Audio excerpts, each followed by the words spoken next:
Jo. Dobré ráno, matko.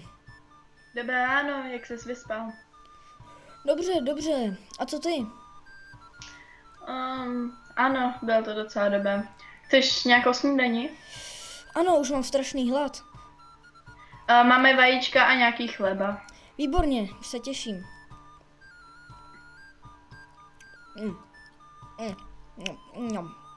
To je dobrota. Koukám, že venku je krásně, mami.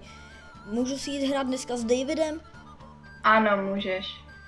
Dobře, tak já už asi vyrazím. Tak Já mezi tím po tobě uklidím. Dobře, tak zatím ahoj. Jo, ahoj mami.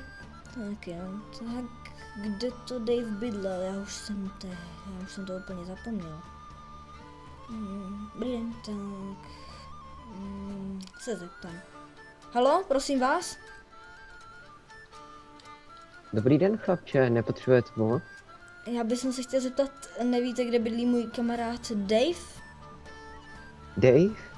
Ano. Jo, ten chlapec od naproti, tam. Aha, no tak děkuju, tak já za ním půjdu. Děkuju moc, nashledanou. Měj se.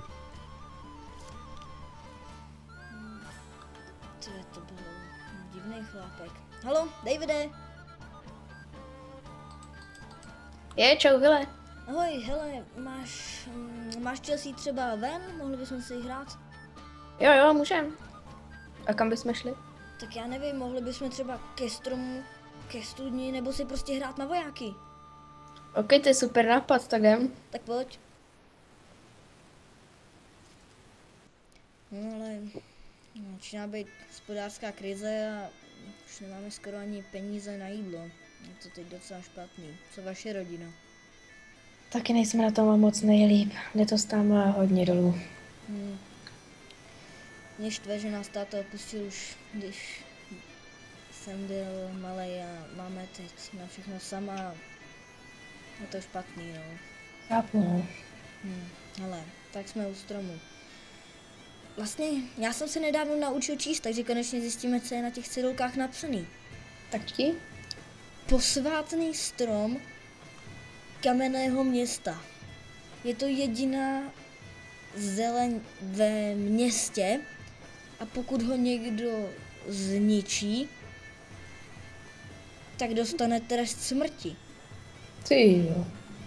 No, tak až bude říti všechno dřevo světa, no, nechtěl bych být dřevorubec. Tak asi půjdem dál. No jo, jdem. Tyjo, že to není nějak oficiální, ale prej se chystá válka. Banditi a lapkové hrabujou vesnice, vraždí, ničí všechno, co se jim dostane do cesty. Teď už jenom čekat, kdy nám zaklepou na dveře. No to teda. To ještě aby tak, že jo, protože už jsem přišel o otce, ještě přijít o matku a by byl konec. Nevím, jak bych se bez ní uživil, co bych bez ní mohl vůbec dělat. Jasný, no. Tak jsme tady u toho náhrobku. Zde leží Holan Mouchoběc.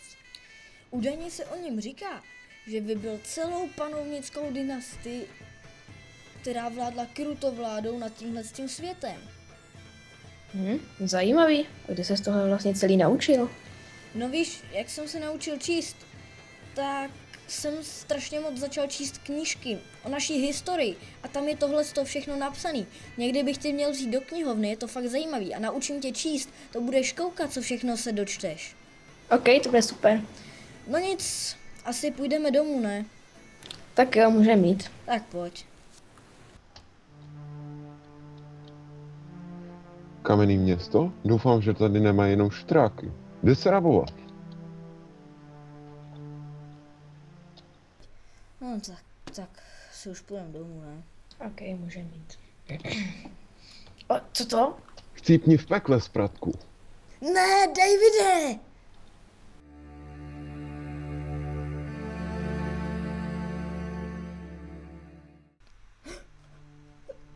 Kolik je hodin? Co se vůbec stalo? všechno mě bolí. Počkat! Pamatuju si, že...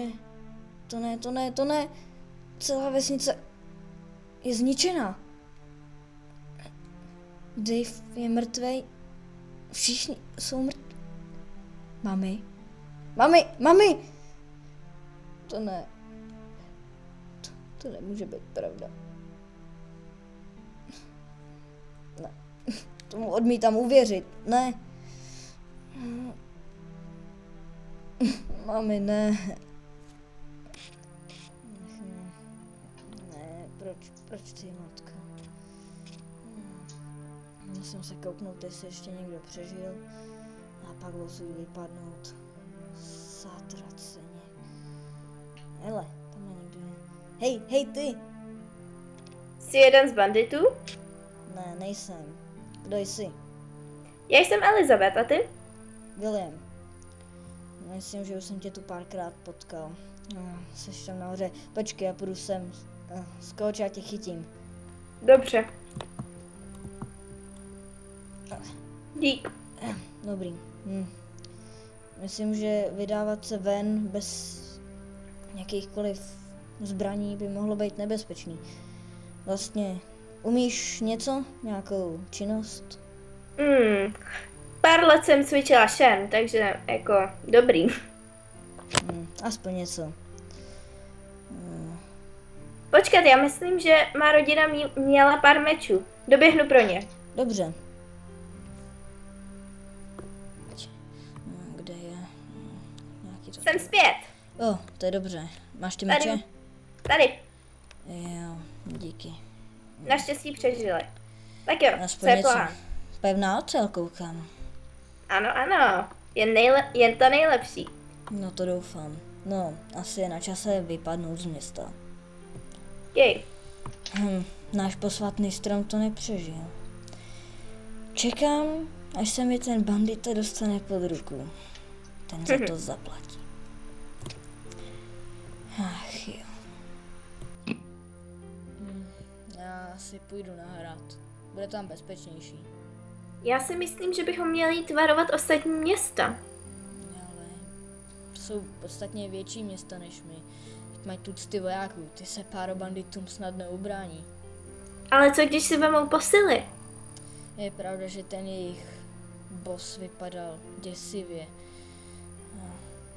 Ten si určitě někoho sežene. Ach jo, no nevím jak ty, ale já jdu nahrát. No dobře, já jdu s tebou, no. Tak jdem. A dál ani krok. Nebo co? Nebo prostě jednoduše umřete.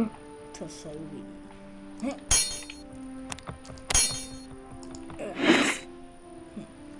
Ten byl docela snadný. Pokračujeme.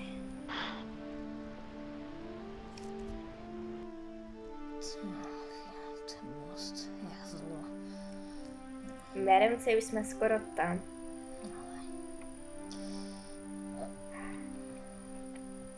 Dál už ani kak. Koho toč nám čerti nesou? William Rogers z Kamenného města. A to děvče? Já jsem Elizabeth. Dobrý den. Jsme z Kamenného města. Minulou noc nás napadli banditi. Celé město schořelo. Přežili jsme jen my dva. Všechny zabili. Proč jste nám neposlali pomoc? Nic jste s tím neudělali.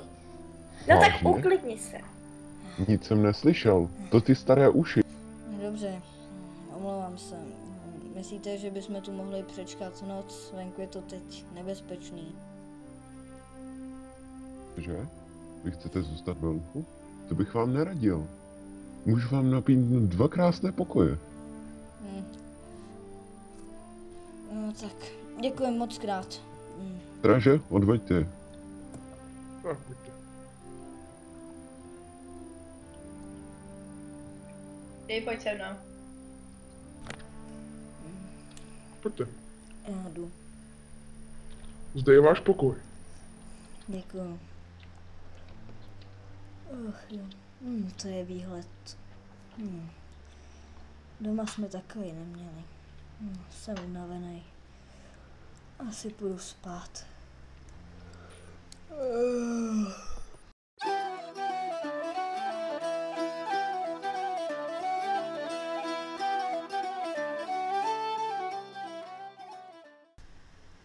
Počkat.